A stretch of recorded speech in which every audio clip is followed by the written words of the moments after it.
نوجوان فاضل کا اس وقت استقبال کروں جن کی تقریر چند ہندوستان کے اہم خطباؤں میں سے اس وقت ایک ہے۔ وہ بڑے بزرگ نے کہا تھا، یہ بات مسند احمد میں بھی آئی ہے حدیث کی شکل میں کہ لا یجمع فی قلب واحد الایمان والخوف، ایک دل میں ایمان نے کہا تھا کہ ستیزہ کار رہا ہے ازل سے قائم روز چراغ مصطفی سے شرار بولہبی، تو بولہبی میڈیا اور ابو جہل کے گم سے اس طوفان کا اور اس فتنے کا مقابلہ کریں اور ہم اپنی زبان حال سے یہ بات کہیں، بلکہ اپنی طاقت و توانائی کے ساتھ دنیا کو یہ میسج دیں کہ یہ حادثات نہ سمجھیں ابھی کہ پست ہوں میں، یہ حادثات نہ سمجھیں ابھی کہ پست ہوں میں، شکستہ ہو کے بھی ناقابل شکست ہوں میں۔ یہ اس امت کے ذریعے سے پیغام جانا چاہیے، ورنہ جو فرقہ پرست طاقتیں ہیں وہ یہ محسوس کرنے لگیں گی کہ الحاد اور ارتداد کے اس طوفان کے سامنے مسلمان سرنگو ہو چکے ہیں اور انہوں نے اس فتنے کو اور اس طوفان کو قبول کر لیا۔ یاد رکھیے مسلمانوں، اللہ تعالیٰ نے قرآن میں ایک بات کہی کہ وَأَن لَيْسَ لِلْإِنسَانِ إِلَّا مَا سَعَى وَإِنَّ سَعْيَهُ سَوْفَ يُرَى، کہ انسان کا کام ہے کوشش کرنا، محنت کرنا، جدوجہد کرنا، اسٹرگل کرنا، اور جب انسان یہ کوشش کرے گا تو پھر اس کا نتیجہ اور اس کا رزلٹ دکھایا جائے گا، اللہ کی طرف سے اس کا رزلٹ دکھایا جائے گا۔ اور مسلمانوں کو میں یہ خوشخبری دینا چاہتا ہوں، اللہ کی کتاب کے ذریعے آقا علیہ السلام کی زبان سے اللہ تعالیٰ نے فرمایا کہ وَالَّذِينَ جَاهَدُوا فِينَا لَنَهْدِيَنَّهُمْ سُبُلَنَا، جو لوگ ہمارے راستے میں جدوجہد کرتے ہیں، محنت کرتے ہیں، اسٹرگل کرتے ہیں، تو ہم قرآن میں یہاں پر جو تعبیر استعمال کی وہ لَنَهْدِيَنَّهُمْ سُبُلَنَا، ہدایت کا جو لفظ ہے آپ ہر نماز میں پڑھتے ہیں اہدنا الصراط المستقیم، علماء سے دریافت کیجئے ہدایت کے دو معنی ہیں، ایک یہ کہ نشاندہی کر دیا جائے کہ فلاں جگہ اس طرح تم جا سکتے ہو، اور دوسرا طریقہ ہے وہاں تک پہنچا آنا۔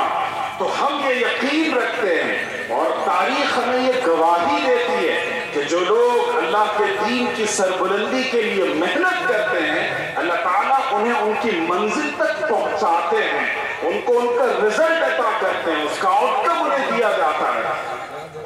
اس لیے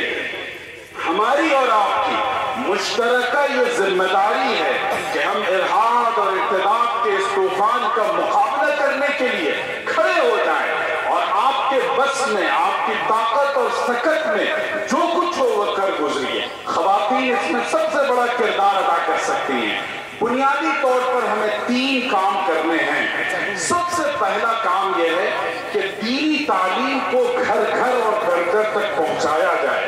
اللہ کا شکر ہے ہمارے پاس اتنے مدرسے، دارالعلوم اور جامعات موجود ہیں جس سے پورے مسلم سماج کی کفالت ہو سکتی ہے، بلکہ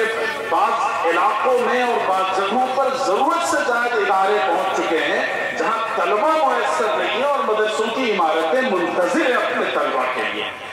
ابھی ان حالات میں جو چیز فرض عین کے درجے میں ہے وہ ہے مکتب کے نظام کو قائم کیجیے، اور حضرت مولانا حفظ الرحمان صاحب اتنے متحرک، ایکٹیو اور نشیط ہیں، میں ان سے گزارش کروں گا کہ پورے علاقے کی رسپانسبلٹی آپ لے لیجیے، آپ کفیل بن جائیے کہ اس علاقے میں جتنی مسجدیں ہیں ہر جگہ مکتب قائم کیا جائے گا۔ میرے بزرگوں اور خاص طور پر جو علماء ہیں اور مختلف اداروں کے ذمہ داران ہیں، یقین جانیے اگلے 10 سے 15 سال اس امت کے لیے یہ اس ملک میں بڑے سخت دور ہوگا، اور یہاں جس طریقے سے ہماری نسلوں کے ایمان کو چھیننے کی کوشش کی جا رہی ہے، اگر یہ 15-20 سال کا عرصہ ہم نے غفلت شعاری میں گزار دیا تو اگلی نسلوں کے ایمان کی آپ حفاظت نہیں کر سکتے۔ اتنی تیزی کے ساتھ، اتنی طاقت و توانائی کے ساتھ شرک کو پیش کیا جا رہا ہے، اس کو پروجیکٹ کیا جا رہا ہے، اور اداروں میں، نصاب میں، اسکولوں میں، اسکول کی کوکریکولر ایکٹیویٹیز میں ہر جگہ شرک کو شامل کیا جا رہا ہے۔ اس لیے سب سے بنیادی ذمہ داری یہ ہے، اور میں بغیر کسی شک و شبے کے کہنا چاہوں گا کہ یہ فرض عین ہے وقت کا نظام قائم کیجئے. یہ وہ نظام ہے جس میں آپ کو زیادہ خرچ کرنے کی ضرورت نہیں ہے. کم خرچ والا نشینی کی یہ بہترین مثال ہے. دوسری بات، یہ جو خواتین یہاں موجود ہیں ان کو میں یہ پیغام دینا چاہتا ہوں کہ آپ اگر تہیہ کر لیں کہ ہمارے گھر میں جو بچے ہیں، لڑکے لڑکیاں ہیں، ان میں سے ایک بچے کو ہم دینی تعلیم کے لیے وقف کر دیں گے، اللہ کے رسول صلی اللہ علیہ وسلم کا اس کو وارث بنا دیں گے، یہ اس امت پر آپ کا فرض بھی ہے اور قرض بھی. اس لیے کہ اگر گھر گھر توحید کی شمع روشن نہ ہو تو کفر و شرک کی تاریکیاں اپنا ڈیرا ڈال دیں گے، اور آپ کے گھر میں اگر قال اللہ اور قال الرسول کی صدائیں وہاں سے بلند نہ ہو تو یاد رکھیے گا کہ بھجن کی آوازیں سنائی دیں. اور یہ وہ منظر ہے جو اصحاب شعور اپنی آنکھوں سے دیکھ رہے ہیں، بدلتے حالات کو محسوس کر رہے ہیں. اس لیے سب سے دو بنیادی کام ہیں، مکاتب کا نظام قائم کیا جائے، مرد ہو کے عورت، لڑکے ہو کے لڑکیاں، بالغ ہو کے نابالغ، ان سب کو لازمی دینی تعلیم سے جوڑ دیا جائے، اور ہر گھر میں یہ فیصلہ کیا جائے کہ ہم اپنے ایک بچے کو اللہ کے دین کے لیے اور آقا علیہ الصلوۃ والسلام کے مشن کے لیے وقف کرتے ہیں. کیا آپ لوگ یہ عہد کر کے جائیں گے یہاں سے؟ انشاءاللہ تقبل اللہ منا ومنکم. دوسری بات، ہم جانتے ہیں سچر کمیٹی کی رپورٹ آئی تھی جس میں بتایا گیا تھا کہ 4% مسلم سماج کے لڑکے وہ مدرسے کا رخ کرتے ہیں، اور بقیہ 96% جو تعلیم سے جڑے ہوئے وہ ماڈرن ایجوکیشن کے اداروں میں جاتے ہیں. لیکن یہ جو 4% کا پرسنٹیج تھا یہ گھٹ کر کورونا کے بعد لیس دین 1% پر آ چکا ہے. آج صورتحال یہ ہے کہ مسلم سماج کے 0.9% طلبہ بمشکل مدرسے کا رخ کر رہے ہیں. تو اس کا مطلب یہ ہوا کہ 99% سے زیادہ مسلم لڑکے لڑکیاں اسکول اور کالجز میں تعلیم حاصل کر رہے ہیں. ابھی جو نیشنل ایجوکیشن پالیسی 2020 بنائی گئی، اس پالیسی کے مطابق آپ کی تاریخ، آپ کی تہذیب، آپ کا کلچر اور آپ کا دین اور عقیدہ، ان سب کو بدل کر رکھ دیا جائے گا. ہسٹری کا سبجیکٹ آپ اسکول میں پڑھائیں گے اپنے بچوں کو تو وہاں یہ پڑھایا جائے گا کہ مسلمانوں کے جو برق تھے، جو ان کے بزرگ تھے، وہ غنڈے تھے، لٹیرے تھے، عزتیں انہوں نے لوٹی ہیں. اور جب وہاں سوشل سائنس میں دھرم اور مذہب کا لیسن آئے گا تو اس میں یہ بتایا جائے گا کہ اسلام میں عورتوں کے ساتھ زیادتی ہے اور فلاں ہے اور فلاں ہے.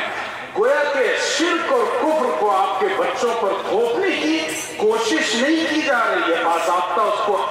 عملی جامہ پہنایا جا رہا ہے. آپ نے پچھلے دنوں ایک ویڈیو سنی ہوگی، دیکھی ہوگی کہ 2 معصوم بچیاں بیٹھی ہیں اور کھانے سے پہلے کی دعا انہیں یاد نہیں ہے اور بھجن وہ سنا رہی ہیں، اور ایسے سینکڑوں مثالیں روزانہ آ رہی ہیں. تو یہ جو نیشنل ایجوکیشن پالیسی 2020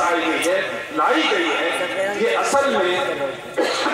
مسلمانوں اور دیگر تمام مذاہب کے ماننے والوں کو ایک خاص وچار دھارا کی سپرمیسی کا شکار کرنے کے لیے اور ان کو ان کے عقیدہ اور مذہب اور تاریخ اور تہذیب سے کاٹنے کی کوشش ہے. ان حالات میں مسلمانوں کی یہ ذمہ داری ہے کہ وہ ماڈرن ایجوکیشن کے ادارے خود قائم کریں. میں مبارکباد دیتا ہوں مولانا حفظ الرحمان صاحب کو کہ انہوں نے شاہدہ گرلز اسکول قائم کیا، اور یہ آج کی سب سے بڑی ضرورت ہے. انگلینڈ سے آیا ہوا وقت یہاں موجود ہے. میں آپ حضرات سے تسبسر گزارش کرنا چاہوں گا کہ خدا کے لیے مسجدوں پر کروڑوں روپے خرچ کرنا چھوڑ دیں. اس سے بہتر یہ ہے کہ اپنی نسل کے ایمان کی حفاظت کیجیے اور ان کو ایسے ادارے اور انسٹیٹیوشن فراہم کیجیے کہ وہ 5 اسٹار لیول کے ہوں، ماڈرن ایجوکیشن کے ہوں، اور وہاں ان کو عصری تعلیم فراہم کی جائے، لیکن اسلامی ماحول میں اسلامی اخلاقیات کے ساتھ، اپنے ایمان اور عقیدے کی حفاظت کے ساتھ.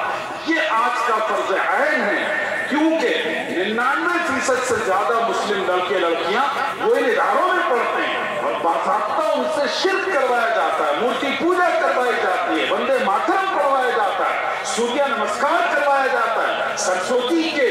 پوجا کروائی جاتی ہے. یہ ہمارے ایمان کا حصہ نہیں ہے. جن کا ایمان ہو, جن کا